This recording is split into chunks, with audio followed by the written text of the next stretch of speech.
बिस्मिल्लाहिर्रहमानिर्रहीम। अस्सलामु अलैकुम। आप देख रहे हैं नाइन ब्रदर और मैं हूं नसीर, जर्मनी से। नाजरीन, 2-4 दिन पहले कनाडा में एक बहुत ही अलमनाक वाक़या पेश आया, जिसमें 4 कीमती जानें ज़ाया हो गईं और एक बच्चा शदीद ज़ख्मी हो गया।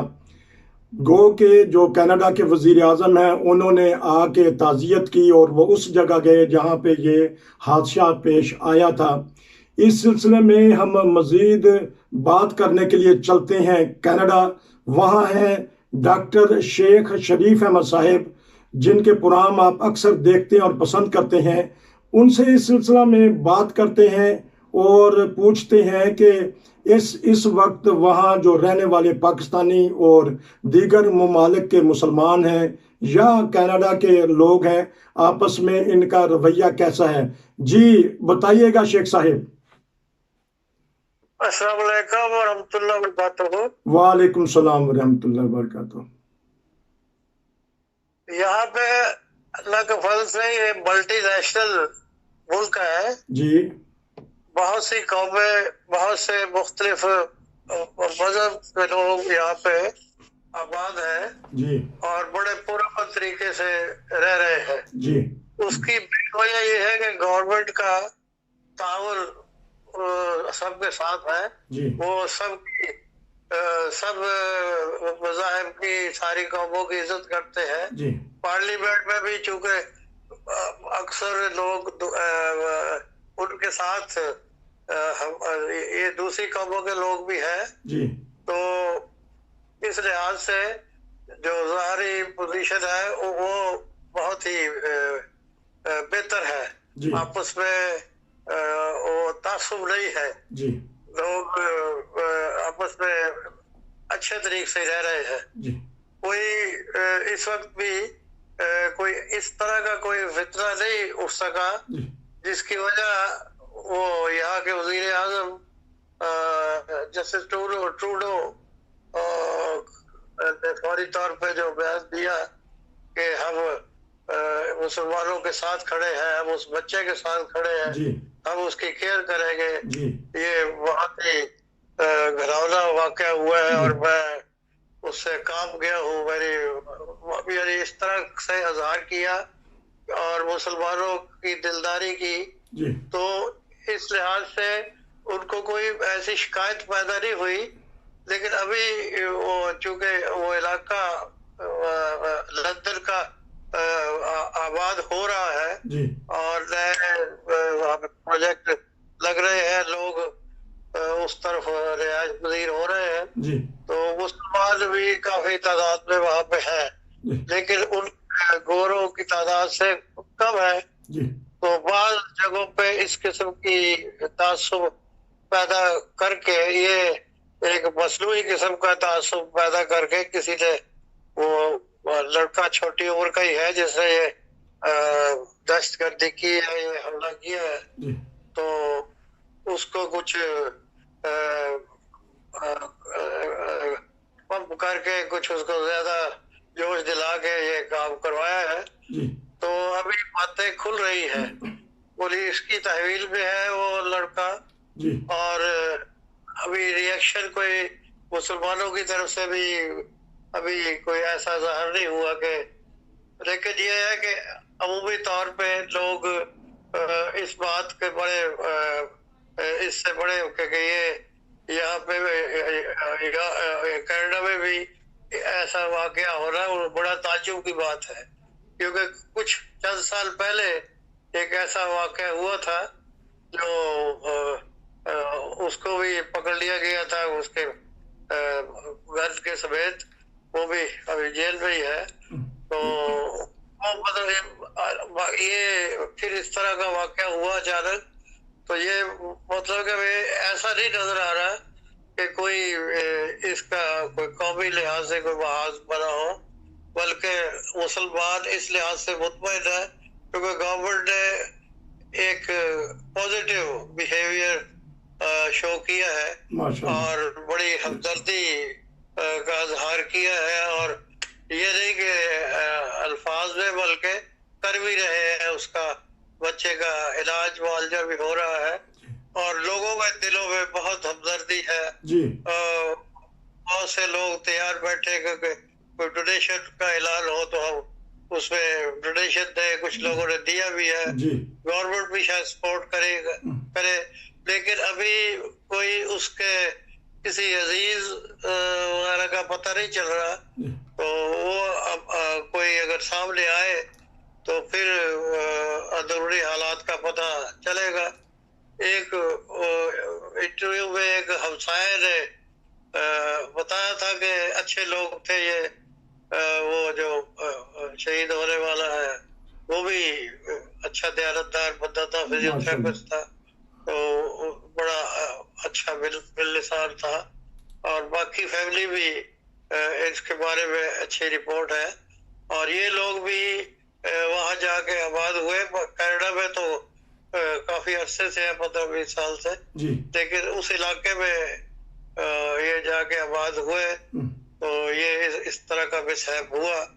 और लेकिन पब्लिकली इस बारे में कोई इजहार नहीं है कि कोई हेट कर रहा हो, कोई नफरत का इजहार कर रहा हो। और ना ही अभी कोई मुसलमानों की तरफ से इस किस्म के कोई बयान आए हैं कि उनको कोई शिकायत हो। तो अभी गवर्नमेंट पॉजिटिव तौर पे उसको निगरानी कर रही है, देख रही है। तो इस लिहाज से कुछ इत्मीनान है। दूसरा, यहाँ की बड़ी बात यकजहती है। इतनी बड़ी नेशनल मल्टीनेशनल कंट्री में आपस में इकट्ठे रहना, भाईचारा, और आपस में कोई इस किस्म की शिकायत नहीं होती। डॉक्टर साहब ये बताइएगा, जो वजीर आजम कनाडा है उन्होंने बहुत अच्छा पैगाम दिया जिससे मोहब्बत की फ़ज़ा पैदा हुई। तो हमारी दीगर जो ममालिक हैं दुनिया के बीच में, इस्लामी कंट्री भी हैं, क्रिश्चियन भी हैं, उनको ये पैगाम क्या दिया जाएगा जो कनाडा के वजीर आजम ने दिया है? जी, ये माशाल्लाह बहुत ही मोहब्बत वाला पैगाम है जी। और अगर दुनिया के दीगर सरबराह भी इसको फॉलो करें जी और अपने अपने मुल्क में इसी तरह की फिजा पैदा करें जी और लोगों में मोहब्बत, भाईचारा और पैदा करें जी और किसी एक के साथ खड़े होके दूसरों की मुखालफत न करें, जी बल्कि इंसाफ करें और जो जिसका हक है उसको वो हक दे रहा जी है और मोहब्बत और हमदर्दी और प्यार का दर्स दे अपनी कौम को भी। जी तो दूसरे सरबराहों के लिए तो बहुत ही ये एक अच्छा नमूना कायम किया गया है कनाडा के वज़ीर आज़म की तरफ से। तो इसको तो फॉलो करना चाहिए दूसरे कंट्रीज को भी। अच्छा, अब ये सवाल पैदा होता है कि अगर कोई मुसलमान ऐसा काम कर देता है तो बाज़ हुकूमतें, कनाडा नहीं शामिल, बाज़ लोग उसको कहते हैं कि ये इस्लामी दहशतगर्द है। अगर कोई दीगर मज़हब का कोई बंदा करता है तो उसको सिर्फ कह देते हैं इंतहा पसंद है। तो इसमें थोड़ा सा बता दीजिएगा कि जो यूरोपियन कंपनी के, यूरोपियन कंट्री के बाद सरबराहान हैं उनको वो जल्दबाजी नहीं करनी चाहिए, बल्कि जिस तरह कनाडा के सरबराह ने कहा है उस तरह ही करना चाहिए। बात यह है कि जब कोई सो कॉल्ड मुस्लिम जी इस किस्म की कार्रवाई में मुलव्वस होता है तो ये मीडिया जो है ना उसको उछालता है जी कि मुसलमानों की तरफ से वो सारा इस्लाम की तरफ, मुसलमानों की तरफ मंसूब करके जी उसको ज्यादा उछालते हैं। जी लेकिन जब ये ऐसे लोगों की तरफ से होता है जैसे क्रिश्चियन है या दूसरी मुस्लिम मुखालिफ कौमें हैं उनकी तरफ से होता है तो फिर उसको ज्यादा तशहीर नहीं करते। जी अभी तक उस लड़के का किसी ने इंटरव्यू नहीं किया जी कि भाई उससे ये तुमने क्यों किया है, क्या बात है इसमें। जी पुलिस का ही बयान है कि वो ये इसके जो दहशतगर्दी से मिलते हैं क्लब में इसके। तो ये एक समझने की बात है और इसको मतलब के जाहिर भी होता है, इससे काफी पता भी चलता है कि इतना बड़ा वाक़या हो जाना, एक ही दम में 4 जानों का ज़ाया हो जाना, और ये भी पता चल जाना कि वाकई उसने दहशतगर्दी से किया है और नफरत का इजहार किया है, तो इसको नहीं ज्यादा इसका इजहार किया गया। प्रेस ने, मीडिया ने, किसी ने ये खामोशी से ऐसा लग रहा है कि कुछ भी नहीं हुआ जैसे। लोगों में तो काफी इसका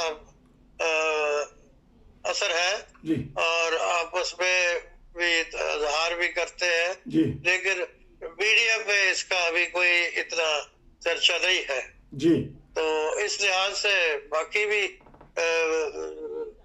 सोचना और समझना चाहिए कि यूरोप में या यहाँ पे अमेरिका में भी, कनाडा में भी के अगर वो कोई बराबरी की बात हो तो ये नहीं कि मुसलमान आ गया तो वो दहशतगर्द हो गया और ये आ गए तो वो उसको मामूली बात ले ली। तो इस लिहाज से ये एक बहुत बड़ी मिसाल बन सकती है कि अगर मीडिया इसको इस तरीका से ले कि जैसे मुसलमानों सो कॉल्ड मुसलमान की तरफ से की गई बात करते हैं, अगर इस पे भी एक्शन ले और वो इसका भी चर्चा करे तो फिर इन लोगों को भी आंखें खुले कि वाकई ये सिर्फ हम मुसलमानों पे जो इल्जाम देते हैं वो ही नहीं है, बल्कि हम में भी बहुत से लोग हैं जो नफरत के इजहार के लिए ऐसी गलीज हरकतें करते हैं। जी, इसका मतलब है कि दहशतगर्दों का कोई मजहब नहीं है, दहशतगर्दी का कोई मजहब नहीं, कोई उसकी वो टीचिंग नहीं, ये खुद इंसान का अपना है। अब ये बताइए कि हमारे मुआशरे में अदम बर्दाश्त क्यों कम होता जा रहा है? क्योंकि आप माशाल्लाह तजर्बा कर रहे हैं, सारी ज़िंदगी आप फील्ड में रहे हैं। अदम बर्दाश्त हमारे नौजवानों में, हमारी नस्लों में, हमारी औरतों में, मर्दों में, सियासतदानों में, ये इसका शिकार होते जा रहे हैं। ये नसीर साहब बात है कि यही तो एक बुनियादी बात है जी, जो इंटॉलरेंस मतलब बर्दाश्त जिसको आप कहते हैं जी, ये चूंकि खत्म हो चुकी है जी, हर कोई अपने तौर पर फैसला करके कत्ल वारत शुरू कर देता है जी, या हेट के मैसेजेस शुरू हो जाते हैं जी, तो ये भी एक अदब बर्दाश्त की बात है जी, जो ये वाक़या हुआ है ना, ठीक, कि वो नहीं बर्दाश्त कर पाया कि मुसलमान यहाँ पे चूंकि उस इलाके में जा रहे हैं अब ज्यादातर मुसलमान मकान वगैरह लेते हैं, तो वो इस लिहाज से भी डिस्करेज करने के लिए भी ये बात हुई है और ये सारा बुनियाद इसकी वही अदब बर्दाश्त है सारी। अच्छा डॉक्टर साहब, एक और सवाल होता है। माशाल्लाह कनाडा में ये बहुत ही अखुवत और प्यार मोहब्बत से रहा जाता है, और जो हमारी एशियाई कम्युनिटी है या मुसलमान हैं वो किस तरह वहाँ उसकी मुल्क की तरक्की के लिए काम कर रहे हैं? वो पार्लियामेंट में मेंबर है इनके भी कुछ, असल में दूसरे मुकाबल पे दूसरी कम्युनिटीज, ये सिख कम्युनिटी है जी, वो काफी लोग हैं उनके भी उसमें जी, और आपस में चूंकि ताल्लुकात अच्छे हैं गवर्नमेंट के और ये कम्युनिटीज के, ठीक, तो कोई ना कोई इवेंट वो कुछ दिनों में करते हैं जी, और उसमें वज़ीर-ए-आज़म को बुलाते हैं जी, वो बड़े प्यार मोहब्बत से सबको मिलते हैं और जी, अच्छे मैसेजेस देते हैं जी, तो काफी इस लिहाज से आपस में मेल मिलाप अच्छा है, लेकिन कोई शर्मसाद अगर सर उठाता है तो वो गवर्नमेंट फौरन एक्शन लेती है, जिसकी वजह से वो उसको जगह नहीं मिलती और बाकी भाईचारा और आपस में ताल्लुकात ये सब इतनी बड़ी मल्टीनेशनल होने के बावजूद बहुत अच्छा है। कोई किसी से गर्ज नहीं रखता है सबकी, बल्कि प्यार मोहब्बत से ही सब कुछ चल रहा है यहाँ पे। इस लिहाज से बाकी दुनिया के मुकाबले में ज्यादा बेहतर और मोहब्बत वाली फिजा है। अच्छा, एक और सवाल मैं कर लेता हूं, क्योंकि जिस तरह मैंने कहा कि आप तजर्बाकार हैं कि रियासत अकीदे में दखल अंदाजी कर देती है। माशाल्लाह कनाडा की हुकूमत या बहुत सारी और भी हुकूमतें हैं कि रियासत अलहदा है, अकीदा अलहदा है, तो इस बारे में आप क्या कहना चाहेंगे जो ऐसी रियासतें जो अकीदे के अंदर दखल अंदाजी करती हैं? ये यहाँ पे बड़ी वजह यही है कि वो ये देखते हैं कि कौन सिख है, कौन हिंदू है, कौन किसी और नस्ल से है। जी वो बराबरी के बेस पे जी चलते हैं। मुसलमानों से भी बहुत अच्छे ताल्लुकात है ठीक और सारी कम्युनिटी से जी अच्छे ताल्लुकात है। जी उस लिहाज से यहाँ जो इलेक्शन वगैरह भी होते हैं तो वो लोग भी अच्छी तादाद में आ जाते हैं। ठीक तो जो इनके इजलासात होते हैं उसमें भी उनको मौका मिलता है जी और अपना माशरती लिहाज से भी उनको एक मकाम दिया जाता है। तो ये गवर्नमेंट की बहुत बड़ी दानिशमंदी है यहाँ पे। जी और बजाते खुद ये वज़ीर आज़म बनफ्से नफीस बहुत शरीफ आदमी है जी और इतनी जितनी हमदर्दी के अल्फाज इस्तेमाल किए इस वाक़े पे, जी उसे जो चलता है कि जैसे हकीकी दुख पहुंचा है जी उसको बिल्कुल कि बिल्कुल हमारी में क्यों ऐसा वाक़या हुआ। और उसने बिल्कुल ओपन अल्फाज में कहा कि हम मुसलमानों के साथ खड़े हैं वाह इस वाक़े माशाल्लाह पे, हाँ जी उस बच्चे के साथ खड़े हैं, वाह जी वाह उसकी ठीक निगाहदाश्त करेंगे। तो ये बड़ी बोल्डनेस है दूसरे जो नेशनल्स के लिए कि भाई ये नहीं कि एक कौमियत को अगर कोई जिद हुई है तो वो उसको वो दबा दे या उसके हकूक न दे। तो यही एक बुनियाद है यहाँ पे कामयाबी की। कनाडा में अमन और शराफत की। अच्छा आपने बड़ा एक खूबसूरत लफ्ज बोला दानिशमंदी। वजीर आजम कनाडा ने दानिशमंदी का मुजाहरा किया, बहुत शुक्रिया उनका। हम नाइन ब्रदर की टीम की तरफ से जो इस वाक़या के शिकार हुए हैं उनसे इजहार हमदर्दी करते हैं और ज़ख्मी बच्चे के लिए दुआ गो हैं। और इसी तरह कनाडा की हुकूमत और वज़ीर आज़म का भी शुक्रिया अदा करते हैं कि उन्होंने मुसलमानों से, उन्होंने पूरी कौम से खिताब करके इस दुख में हमारे साथ इजहार किया। अब थोड़ी सी बात हम कोरोना के सिलसिले में कर लेते हैं कि आपने वैक्सीन वगैरह लगवा ली है और कैसी पोजीशन है कोरोना की, और कैसे बाज़ार और गलियाँ और मोहल्ले और आपस में कम्युनिटी किस तरह रह रही है? अभी नॉर्मल नहीं हुआ पूरी तरह, लेकिन आहिस्ता आहिस्ता वो जो कंट्रोल होता जा रहा है जी, तो वो वैक्सीन लगती जा रही है जी, तो वो अलाउ करते जा रहे हैं जी। अब हमारी भी वैक्सीन ये 13 को है, 13 जून को, लेकिन इससे पहले वो जुलाई में थी जी, तो जो गवर्नमेंट के पास सप्लाई आती जाती है जी, तो वो इसको जल्दी से जल्दी वैक्सीनेटेड करना चाहते हैं लोगों को। उम्र के लिहाज से ग्रुपिंग की हुई है तो अभी ये सैटरडे से फिर शुरू करके तो वो फिर 12 साल से ऊपर, फिर उसके बाद 70 साल से ऊपर की सेकंड वैक्सीनेशन। तो इस लिहाज से मेरा ख्याल जल्दी ये हो जाएगी खत्म, सप्लाई अच्छी आ रही है जी, और मुतमईन है और लगवा रहे हैं, वैक्सीन हो रहे हैं। आपका डॉक्टर साहब बहुत बहुत तहे दिल से शुक्रिया, आपने अपने कीमती वक्त में से हमें वक्त दिया। और हम दुआ गो हैं कि कनाडा के तमाम शहरी, तमाम दुनिया के शहरी इस कोरोना बीमारी से जल्द छुटकारा हासिल करें। हम तो यही हमेशा कहते हैं कि कोरोना से बचिए, वैक्सीन लगवाइए, खुद भी बचिए, दूसरों को भी बचाइए। ये थी कनाडा से नई सूरत हाल। उम्मीद है कि ये आपको तबसरा, ये आपको ख़बरें, ये आपको मालूमात पसंद आएंगी। नाजरीन, अगर आपके पास भी कोई ऐसी मालूमात हों जो हमारे साथ शेयर करना चाहते हों, हमारे से रब्ता कीजिए, हमारे व्हाट्सएप पे मैसेज दीजिए और हमें या वीडियो बना के भेजिए। और साथ हम फिर दोबारा कह देते हैं कि ये एक प्राइवेट चैनल है, किसी मजहबी या किसी सियासी या किसी मुल्क के साथ इसका ताल्लुक़ नहीं। हम तो चाहते हैं कि दुनिया भर के जितने भी अफराद हैं, जितने भी कौम हैं, जितने भी मज़हब के लोग हैं, वो हमसे रब्ता करें, हम उनकी राय पूरी दुनिया में नशर करेंगे। नसीर को जर्मनी से इजाज़त दीजिए, दोबारा मिलेंगे। अस्सलामु अलैकुम व रहमतुल्लाह।